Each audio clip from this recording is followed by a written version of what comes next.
जय माता दी, हर हर महादेव। आप सब जानते हैं कि पितृपक्ष का बहुत ही पवित्र महीना चल रहा है और इस समय कोटा राजस्थान में गुरु जी की कथा चल रही है, जिसका नाम है श्री देव पितृ शिव महापुराण की कथा।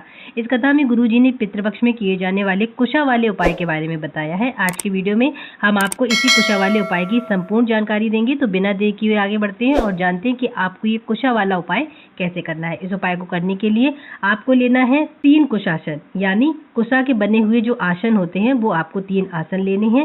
अब आपको इस कुशासन को अपने घर में 3 स्थानों पर रखना है। कौन कौन से 3 स्थान है वो? सबसे पहला स्थान है आपके घर का मेन गेट, यानी आपके घर में सबसे बाहर वाला जो गेट होता है जो कि लोहे का बना होता है। आपको एक कुशासन इसी लोहे के मेन गेट पर राइट साइड पर रखना है। अगर आपके पास कुशासन नहीं है तो आपको कम से कम एक कुशा गेट पर राइट साइड में रखनी ही चाहिए, क्योंकि इस स्थान पर कुशा रखने से आपके जो पितृदेव होते हैं वो बहुत अधिक प्रसन्न होते हैं। दूसरा स्थान है हमारे घर का मंदिर, जिस स्थान पर आप अपने घर में भगवान जी की मूर्ति रखते हैं, रोज पूजा पाठ करते हैं, उस स्थान पर भी आपको एक कुश का आसन जरूर रखना है, क्योंकि मंदिर के पास भी कुशासन का होना बहुत जरूरी होता है। अगर आपके पास कुशासन नहीं है तो आप एक कुशा को भी रख सकते हैं।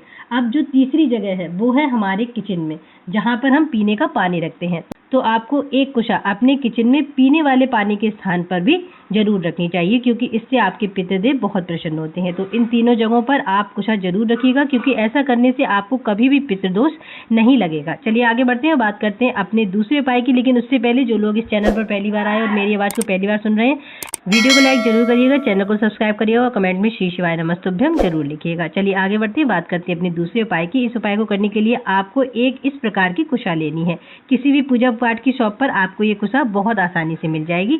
अब आपको एक तांबे का लोटा लेना है और उसमें अपने घर से जल भर लेना है। अब आपने जो कुशा ली है, आपको उस कुशा को इसी जल के लोटे में डाल देना है। 20 से 25 मिनट के लिए इस कुशा को जल के लोटे में पड़ा रहने देना। इसके बाद इस कुशा को लोटे से बाहर निकाल लेना और इस जल के लोटे को लेकर चले जाना शिव मंदिर। इसके बाद आपको शिवलिंग के पास उत्तर दिशा की ओर फेस करके बैठना है और कुशा वाले जल को शिवलिंग पर माता पार्वती के हस्तकमल और माता अशोक सुंदरी के बीच में जो स्थान होता है, जो कि वीडियो में आपको ग्रीन कलर का दिखाई दे रहा है, इसी स्थान पर आपको इस जल को समर्पित करना है। इसके बाद ये कुशा वाला जल जलाधारी से होकर नीचे गिरेगा। तब आपको इस जल को किसी पात्र में रोक लेना है और जो भी व्यक्ति आपके घर में बीमार है, उसके जिस भी अंग में बीमारी है, अगर उसके हाथ में कोई परेशानी है तो हाथ में इस कुशा वाले जल को लगाना है। पेट में दर्द है या फिर पेट में कोई परेशानी है तो इस कुशा वाले जल को उसके पेट पर लगाना है। कहने का मतलब यह है कि उसके शरीर में जिस स्थान पर बीमारी हो उसी स्थान पर आपको ये जल लगा देना है। इस उपाय को करने से उस व्यक्ति को जो भी परेशानी है, जो भी बीमारी है, धीरे धीरे खत्म हो जाएगी। तो ये हो गया हमारा दूसरा उपाय। आगे बढ़ते हैं, बात करते हैं अपने तीसरे उपाय की। इस उपाय करने के लिए आपको लेने हैं कुश के फूल और लेना है तांबे का कलश, जिसमें आपको जल भर लेना है। अब आपने जो कुश के फूल लिए हैं उनको आपको इसी जल के कलश में डालना है और कम से कम 15 मिनट के लिए पड़े रहने देना है।